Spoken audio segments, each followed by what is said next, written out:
Now, we'd like to take you to the other side, the rising investment opportunities in India's private markets. And to this panel, I have the pleasure of inviting Anjali Bansal, the founder of Avana Capital.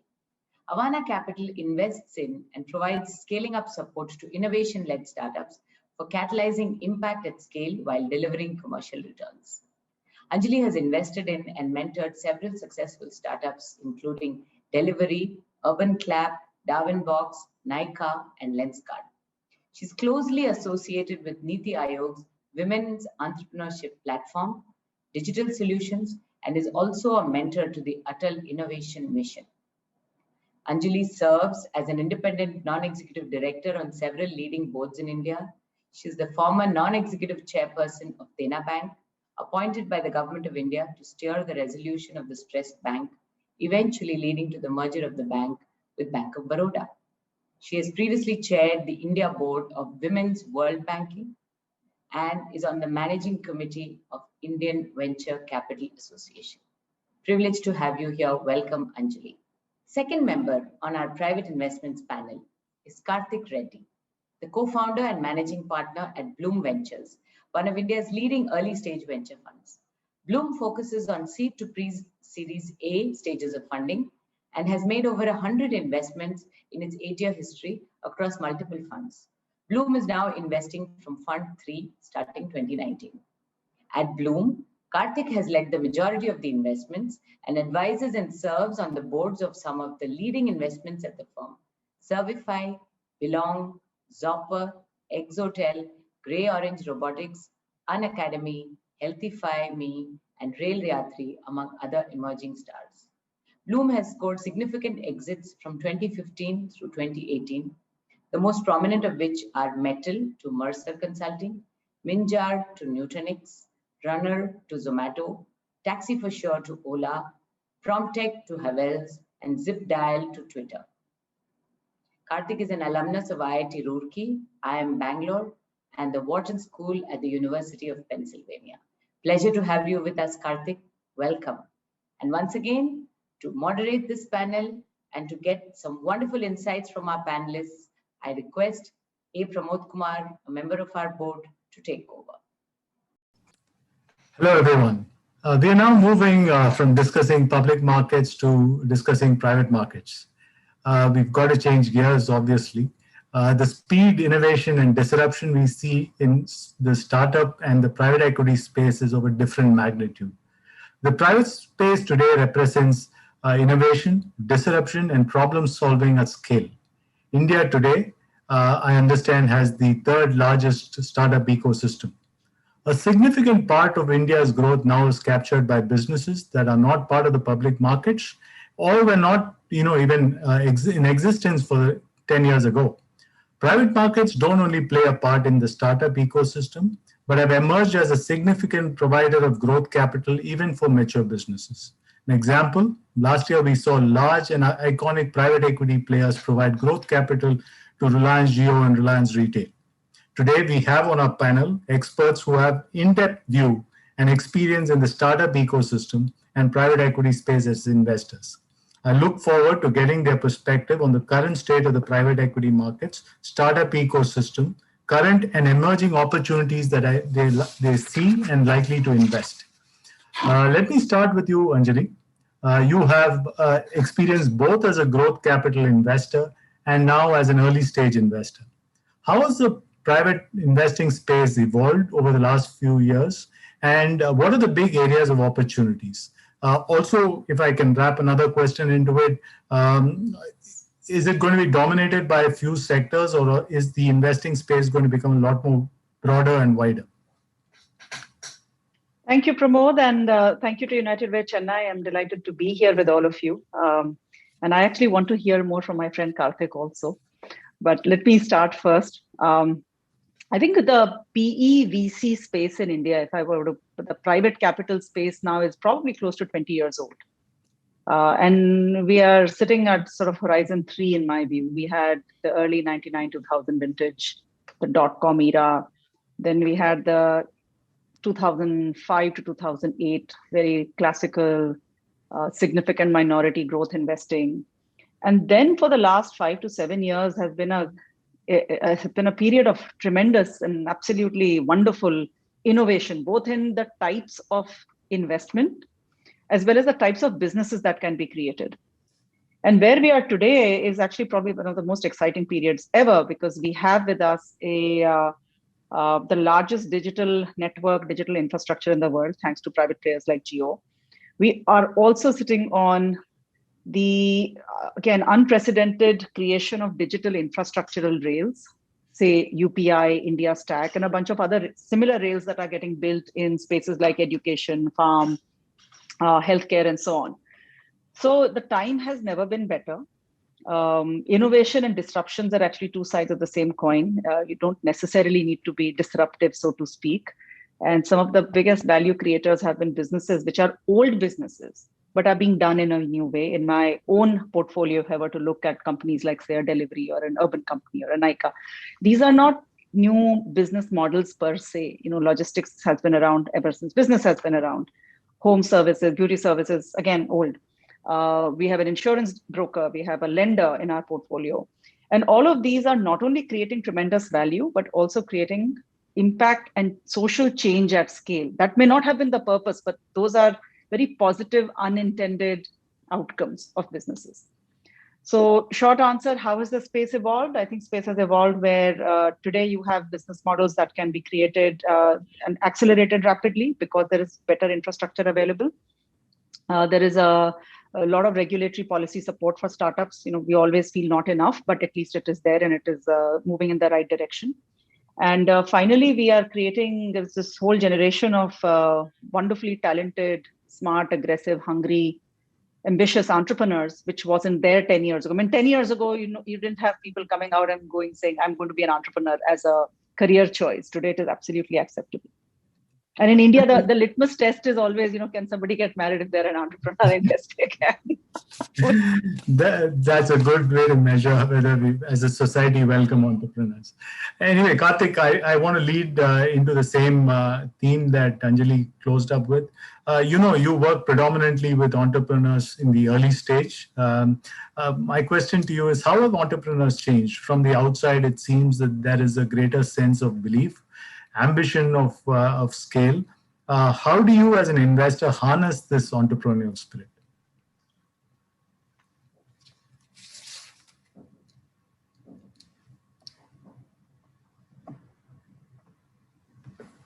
So I think, so I'll take off from where Anjali left. I think the training grounds for entrepreneurs were very restrictive historically.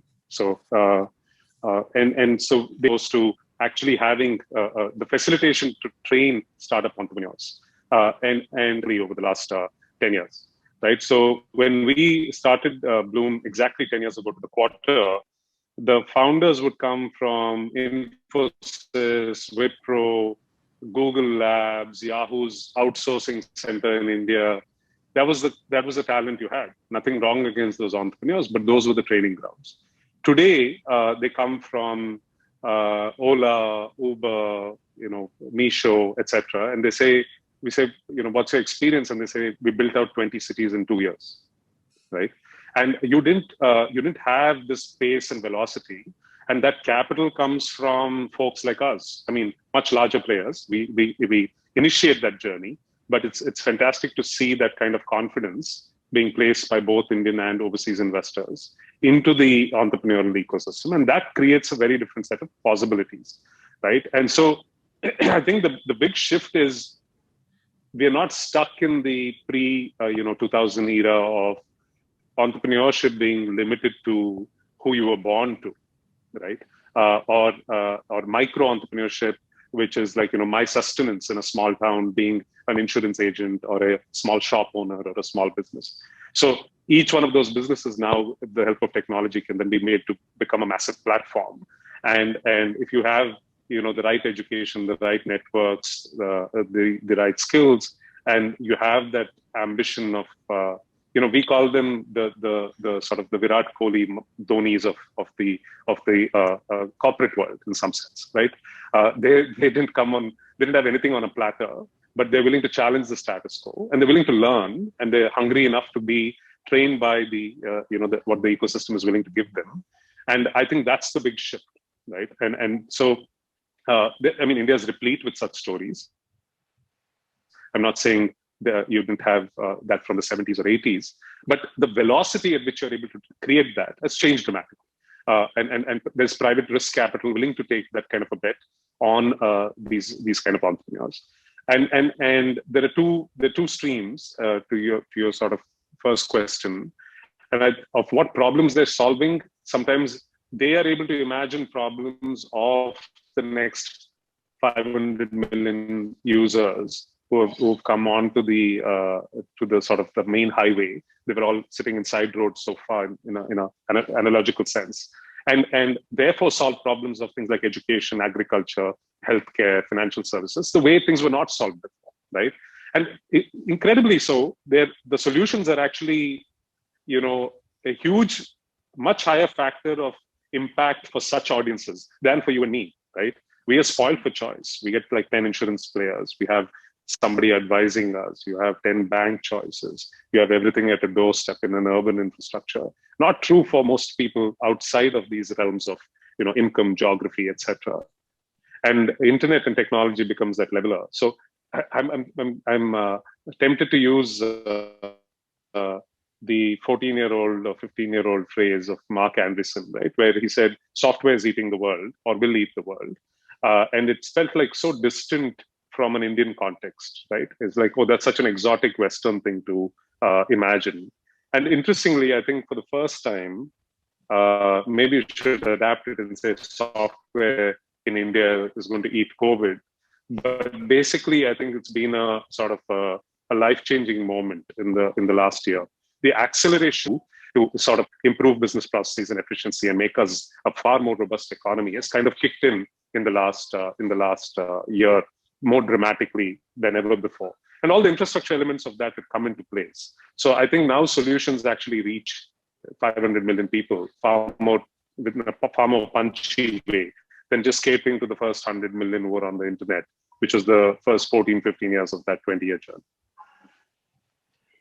So thank you very much. So the message that I'm taking from both of you is that the size of the opportunity is large. We have an entrepreneurial ecosystem which is developing. We have the digital infrastructure in place.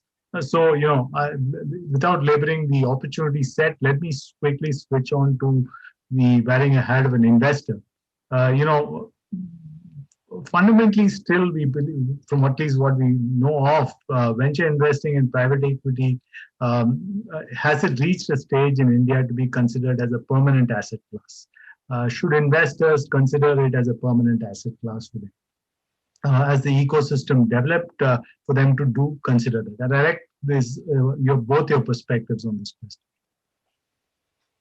I would say absolutely. If you think about if I put my own personal portfolio as an investor hat on and not as a fund manager, alongside public markets, some real estate, which used to be, real estate was a traditional store of value in India alongside gold. So if you take, today it's unclear whether real estate will be even a good store of value, so to speak.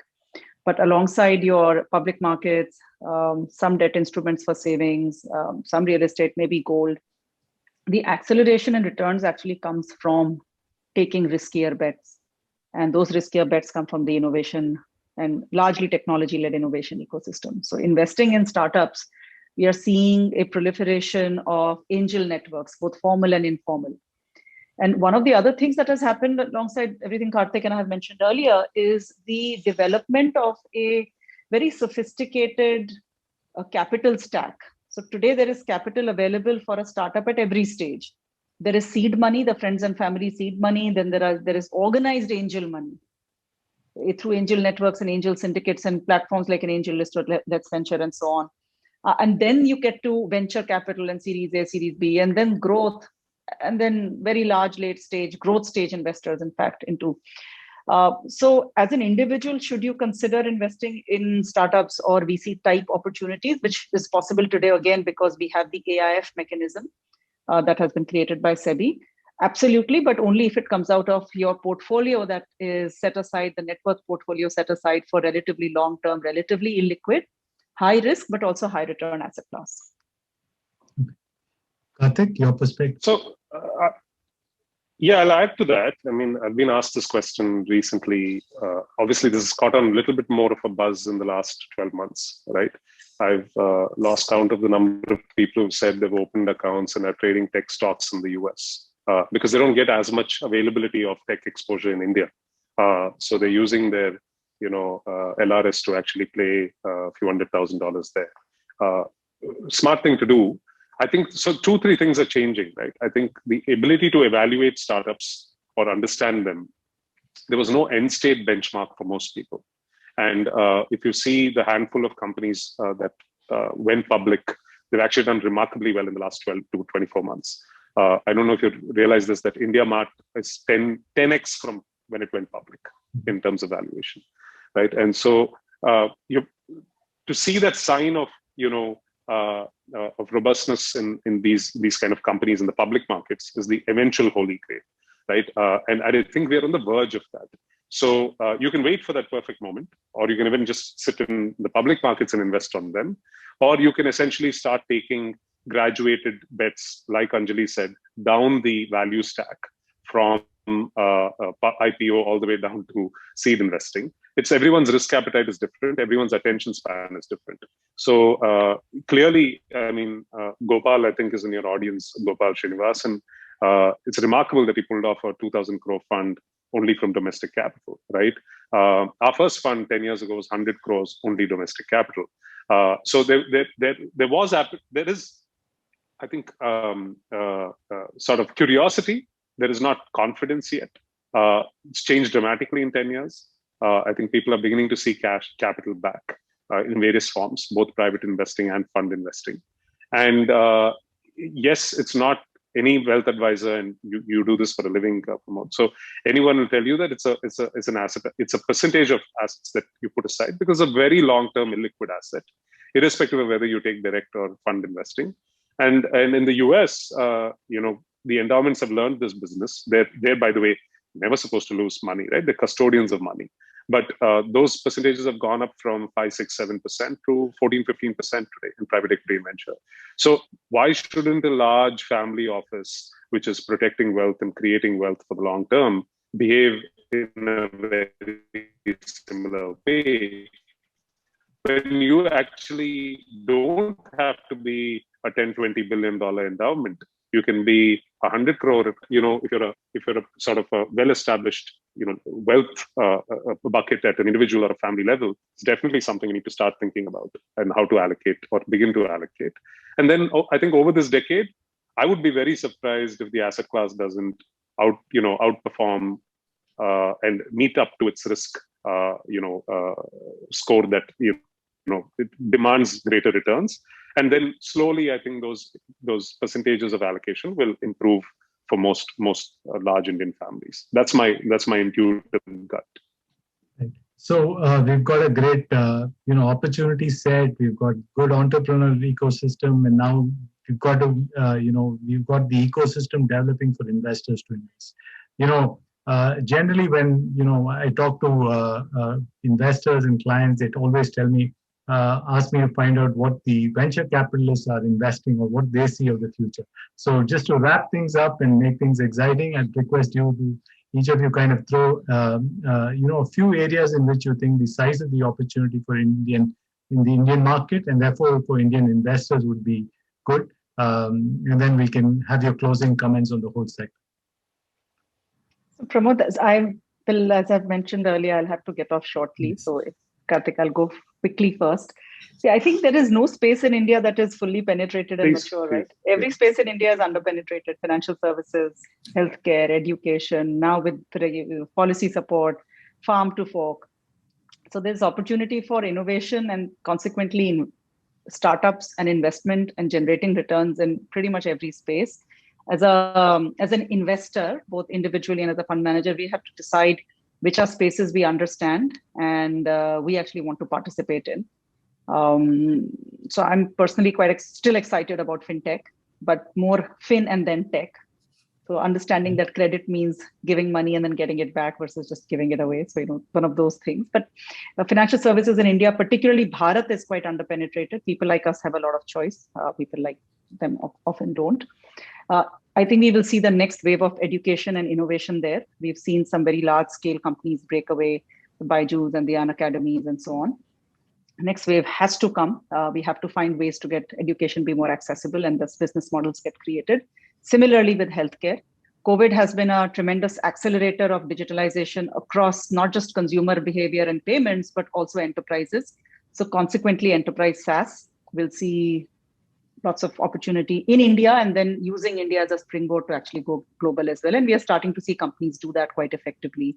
You have the Freshdesk and the Darwinboxes and so on and so forth of the world. So I'll pause there. Thank you for your insights and your time. And I'm sorry I will have to leave, but thank you so much for having me. Appreciate you staying. So I was saying the pandemic exposed this even more so in a developing economy like India, where there is a need-based economy and there is a want-based economy. The other way to think about it is there's a flow economy where there's flow of day-to-day necessity like mobility, agriculture, healthcare, education, financial services. It doesn't stop because there is a downturn, there is an uptick. There is it flows with the $2.53 trillion GDP, right? So these are what I call necessity industries or flow economy. And there is the want economy, which is discretionary income. I would love to see India start spending more, but you can't force that function, in my opinion. You have to be able to create more disposable income. And it can't be limited to the 10 million rich households or the 100 million richest people in the country. And so things, for me at least, I'm a little biased towards the first set. Shifted dramatically in the last 3-4 years towards the first set, because I feel that infrastructure layers have become so cost efficient today that you can actually deliver healthcare, education, etc., to every corner of this country using technology far better than offline resources. So digital infrastructure oriented plays are overriding the opportunity that physical infrastructure plays would have offered historically. And so the entrepreneur who can capture that, I think, is in a killer position like never before, because you couldn't have gone and said, I'll disrupt a school, I'll disrupt a hospital, right? Now you can. Or you can disrupt a bank, now you can. And so I think there's a fascinating element to the need-based economy domestically. I'm entirely, if you look at my portfolio construction in the last 2-3 years, it's almost entirely that, right? And then as the industries mature, as commerce matures, you will see some other opportunities which become massively scalable. You're beginning to see some sort of a rush into D2C brands, etc. I'm not yet a huge believer that those will be massively outsized outcomes. The other point Anjali made is very, very important, where India's tech, sort of human labor work, resource pool that we had, built, decacons. Today, HCL Tech announced that they're a $10 billion company, right?